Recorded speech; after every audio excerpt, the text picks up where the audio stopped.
Le bois sort frauduleusement des Nièmes, atteint sans scrupule la ville de Douala, avec autant de contrôle en route. Pour moi, c'est l'administration qui encourage ce phénomène. Et nous qui ne mangeons pas, derrière ça, nous sommes des perdants.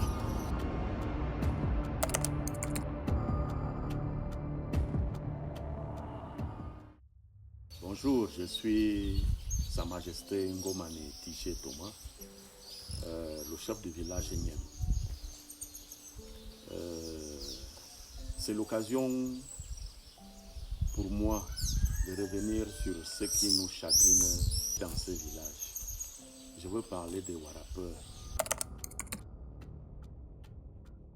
Les Warapeurs, ce sont les hors-la-loi qui viennent couper le bois, qui sortent avec le bois frauduleusement et qui curieusement atteignent de grandes villes sans être inquiétés.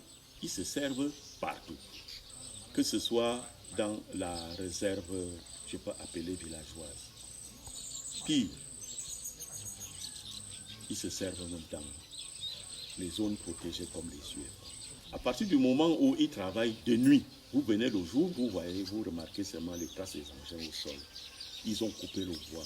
Oui, il y a la complicité de certains responsables des UFA. Je pèse mes mots. Il y a cette complicité parce que le type ne peut pas aller scier les planches dans l'UFA pendant 3 semaines, 1 mois, et aucun responsable n'est au courant. Si nous nous inspirons de ce que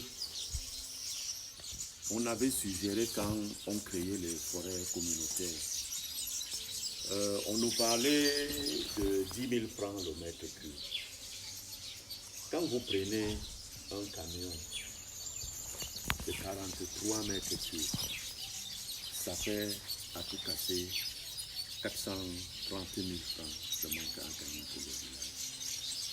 Pensez-vous que 430 000 ne fait rien de bon au village? Le village perd son bois. Le village perd les revenus.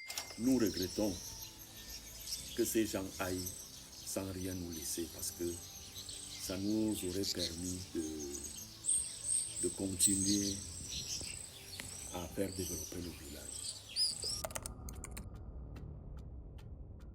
Non seulement il y a un comité de vigilance, il y a même un comité de surveillance que j'ai créé et avec des attributions.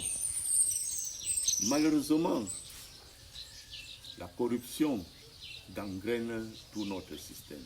La solution serait, et je pense que les autorités mettent un frein au déplacement du bois coupé illégalement. Parce que si à une barrière, on peut bloquer un camion qui sort des Nièmes, je suis sûr que le Warapeur sera découragé. Mais comme on les encourage, appelons le chat par son nom, ils sont encouragés. À l'entame, je vous ai dit, le bois sort frauduleusement des Nièmes, atteint sans scrupule la ville de Douala, avec autant de contrôle en route. Pour moi, c'est l'administration qui encourage ce phénomène. Et nous qui ne mangeons pas, derrière ça, nous sommes des perdants. Quand vous prenez les textes de Minfof, vous vous rendez compte que pendant les attributions des UFA, le Minfof devait mettre sur pied dans les villages les comités paysans forêts, ce qui n'a pas été fait. Nous avons quand même eu la chance, par GIZ, d'avoir des comités paysans forêts. Nous avons encore eu la chance d'être édifiés sur ce que nous devons faire par EcoDev. Le logiciel qu'on avait installé dans le téléphone donnait avec précision l'emplacement et on pouvait filmer l'objet du délit et envoyer. Et il nous avait été dit que certains responsables même du Minfof étaient en ligne avec nous. Les dénonciations ont commencé. Nous n'avons pas vu la répression. La coercition a été absente. Ça a découragé les premières initiatives. Alors, quand un monsieur met le carburant dans sa moto, essaye d'aller traquer un warrapeur, filme, envoie, et rien n'est fait. Dites-moi la vérité. Est-ce que ça l'encourage à continuer?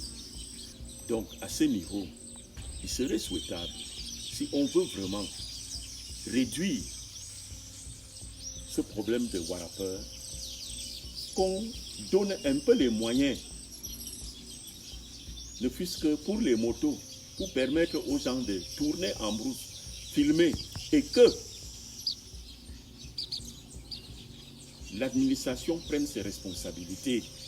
C'est-à-dire, lorsqu'il y a une dénonciation, effectivement qu'une enquête soit menée, et s'il y a une véracité, que le contrevenant soit durement frappé.